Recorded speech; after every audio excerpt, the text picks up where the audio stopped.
Batman and Robin by Michael Jan Friedman. Chapter 3. For a moment it felt to Freeze as if he were flying. Then gravity asserted its claim to him, and he plummeted toward the lurid lights of Gotham City many thousands of feet below. But it didn't worry him, not in the least. Calmly pressing a stud in his silver suit, Freeze watched as a sleek wing unfolded itself from his backpack. He felt it catch the wind. Then, using body English, he angled himself downward in midair, using his glide wing to control his flight toward the Gotham skyline. As he descended, he contemplated a world without Batman. Not bad, he thought. Not bad at all. Batman strained against his icy bonds. Everything in the capsule was frosting over. The controls, the transparent nose cone, even the bulkheads, just the way Freeze had expected. But there was one thing he hadn't expected. As Batman watched, the capsule's escape hatch opened and Robin lowered himself through it. "I was just hanging around," Robin said, gathering his strength after his ordeal. "Thought I'd drop in." Batman looked at him askance. "I thought you were going to stay in the museum and round up the thugs." Robin's eyes widened into his mask. "You thought?" he sputtered. "How about, 'Nice to see you, glad you're here to save my life'?" "That's not the point, and you know it." His companion didn't respond. Apparently, he didn't see any point in it. Instead, he pulled a laser from his utility belt and flash melted one of Batman's ice shackles. But Batman had no intention of dropping the matter.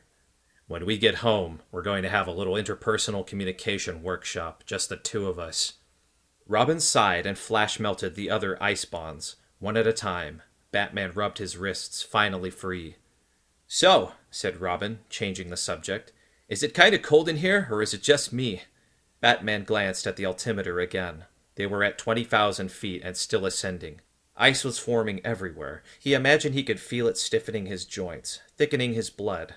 But there was no time to dwell on that. He still had time to save the city, if he hurried. "We've got to make sure this rocket doesn't turn Gotham into a crater." He looked around and thought for a moment. Then he whipped out a bat-shaped charge from his utility belt and threw it underhand at the ceiling, where it stuck fast. An armed light on the charge began to flash green. "Now what?" asked Robin. "We call a taxi?" Batman turned to one of the doors and gripped a handle marked, "Caution, explosive bolts." Divining his plan and apparently approving of it, Robin smiled and grabbed a similar handle on the opposing metal door. "Watch the first step," Batman advised, keeping a straight face. Robin nodded. "Surf's up!" Simultaneously, they pulled the release handles and leaped onto their respective capsule doors as the explosive bolts blew them into space. At the same time, the light on the bat charge turned red. As the wind whipped past him, Batman glanced at the capsule and counted to himself. When he reached 5, the capsule exploded above them in a thunderous blood-red flare.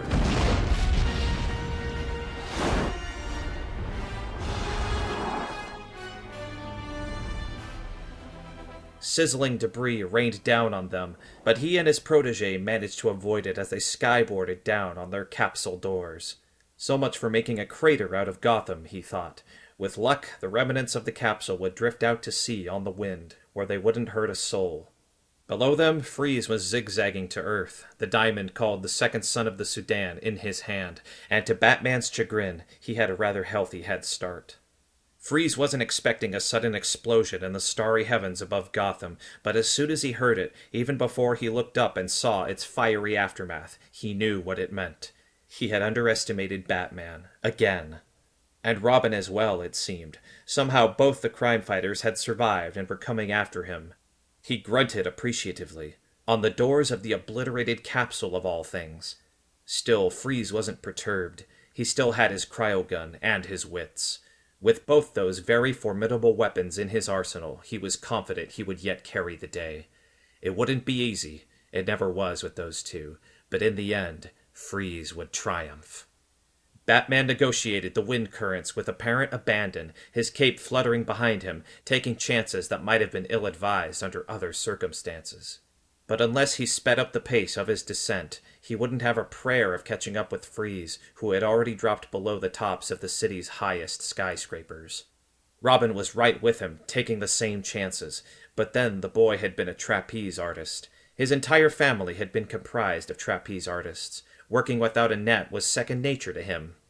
The canyons of Gotham yawned, lights flickered dizzily, impossibly distant but getting closer all the time.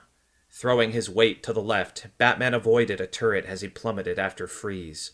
Then he threw himself the other way to avoid the point of another building, back and forth, down and down, closing the gap with each breathtaking twist and turn. But would it be enough? Would they reach the villain in time to get the museum's diamond back? Batman gritted his teeth, knowing there was only one acceptable response to those questions. One might as well have asked him if bats fly. Slicing past an elevated bridge, Batman caught a quick glimpse of the motorists' faces as he dropped by, followed closely by Robin. They were astonished, to say the least. Still far below, the streets of Gotham rushed up at the dark night with increasing clarity and definition. And Freeze's lead wasn't diminishing quickly enough. Oh, he was looming closer and closer, but as long as Batman was at the mercy of the wind, he could descend only so quickly. Coiling like the predator he was, the predator he had to be, Batman took the greatest chance of all. He leaped from his capsule door, relinquishing the only element of maneuverability he had, and fell through the night like a stone. It was a calculated risk. If he wasn't knocked off course by a sudden gust of wind, if Freeze didn't see what he was doing and veer at the last moment, he would land directly on his objective. But if Freeze did happen to look up and elude the falling crime fighter, Batman didn't have a chance. At this rate of descent, there would be nothing he could do to save himself. Another moment, he told himself. Just one more. Indeed, Freeze turned to look back, but by then it was too late. The Dark Knight hit him square in the glide pack and grabbed the villain around the neck. What's more, the impact knocked the diamond out of Freeze's hand. As Batman hung on to his nemesis, gloved fingers clawing for purchase, he watched the gem tumble through the air. Even if he had his hands free, it was too far away for him to recover it. And if he didn't, it would shatter on the pavement below. Fortunately, the hero's dilemma didn't last very long. A red and black figure swooped out of the night. Maneuvering in a grand flip, Robin snatched the falling gem. The villain and the swag, both in hand. Batman was just beginning to look for a place to land when he saw Freeze reach down and release his glide pack buckle. Before Batman could respond, he found himself holding an empty glide pack.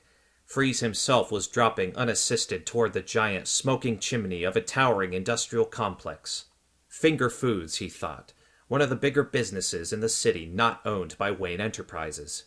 Freeze aimed his cryogun at the smoking tower and fired. The maw of the chimney choked up instantly with snow, just a fraction of a second before the villain plummeted into it. Once again, Batman felt he was in jeopardy of losing his prey. He flung Freeze's glide pack away and grabbed the limits of his cape. Then he arched his back and used the Kevlar of the cape like a rudder to aim himself at the chimney head first. His cape fluttering around his head like an entire swarm of bats, he sliced into the snowy opening, and caught a glimpse of Robin dropping in right after him, his capsule door discarded. They found themselves dropping through one snowy layer after another in a madly snaking tunnel with walls of ice.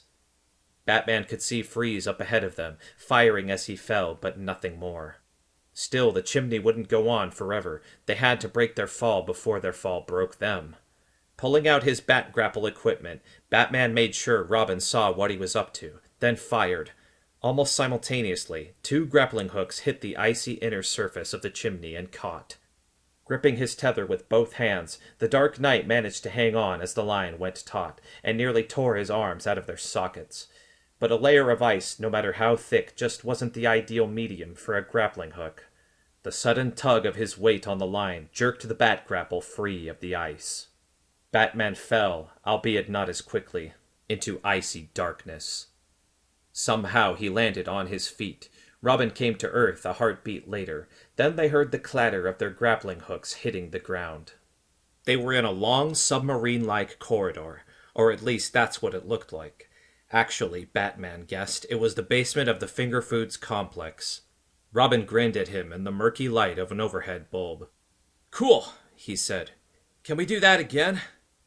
Batman didn't bother to answer, and his protege didn't bother to wait for one, because at the same moment they spotted Freeze at the far end of the corridor, trying to get away. As they took off after him, Batman saw him pause just long enough to point his gun at the ceiling and fire. The pipes there, sprinkler pipes apparently, exploded under the pressure of water expanding into ice. The result? An intense blizzard in the narrow confines of the corridor. But that wasn't the worst of it, Batman knew. "Sudden temperature drop," he shouted. "Watch out for the—" A blast of frigid air roared down the tunnel, slamming doors into walls ahead of them, beating them back with a powerful jolt of snow and ice. "Wind!" Batman finished.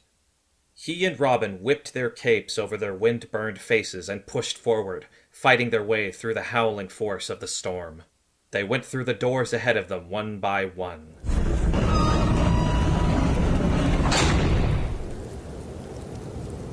Finally, throwing open the last door in the tunnel, they burst into the boiler room. Of course, by then the place was frozen solid. A rime-covered boiler stood in the center of an icy moat that had until recently been the building's internal reservoir. Obviously, Freeze had been here, but where was he now? Suddenly, the heavy metal door slammed hard into Batman's face. He stumbled, dazed, but he had gotten the answer to his unspoken question. Freeze emerged from behind the door and aimed his gun at Batman. But before he could fire, Robin interposed himself between Freeze and his target. His intent was no doubt to pounce on the villain, to take him down before he could injure Batman. But it didn't quite work out that way. And Robin was enveloped in a point-blank blast of cryonic energy. One moment he was a living, breathing human being, and the next a frozen version of himself, open-mouthed with shock. The villain plucked the diamond from Robin's frigid hand. Batman was no longer quite so concerned about the gem. He wasn't concerned about anything except the frosted statue of his protege. He fought off horror. No, he told himself. It can't be. It couldn't end like this for Robin. He wouldn't let it. As he made that silent promise, Batman heard a rumbling in the ground and looked around. What? And then he remembered. Freeze's drilling truck. They'd left it in the museum. And if it was anything like the Batmobile, Freeze could summon it via remote control. Batman imagined the thing burrowing its way underneath the city, freezing the rocks and dirt in its path and clearing away the debris as it zoned in on the boiler room. Abruptly, with a shriek of bending metal and a crunch of concrete, a wall of the room exploded inward, and Batman didn't have to imagine the vehicle any longer. As the smoke cleared, the drilling truck loomed point first like some bizarre beast out of legend. "How cold-blooded can you be?" Freeze asked his enemy. "You have 11 minutes to thaw the bird, before it's too late for him. What will you do? Chase the villain, or save the boy?" A hatch opened in the giant vehicle, and Freeze leaped inside, but he didn't close the hatch just yet. "Your emotions make you weak and vulnerable. That's why this day is mine." And with that, Freeze shut the hatch. As he cleared the frosted pane of a window to say goodbye, the drilling truck withdrew into the ground. Before long, it had sealed the last part of its entry tunnel with a mighty blast of cryonic ice. Batman had a bad taste in his mouth. He wasn't accustomed to letting criminals get away, but in this case, he'd had no choice. Moving to Robin's side, he touched the boy's frozen skin. 11 minutes, that's what Freeze had told him. But what if he was lying? Batman knew he couldn't think that way. He had to do something before he lost his friend forever. Whipping out his bat laser, he pointed it at the frozen reservoir and fired. The ice melted. It began to steam, to simmer. Picking up Robin with the utmost care, the Dark Knight lowered the boy into the steaming liquid until he was completely immersed. But under the water, Robin's face was terribly still. Deathly still. For a long, heart-wrenching moment, Batman thought the boy was a goner. Then Robin's eyelids fluttered. A couple of bubbles broke the surface. There was movement, the sudden flapping of arms and legs.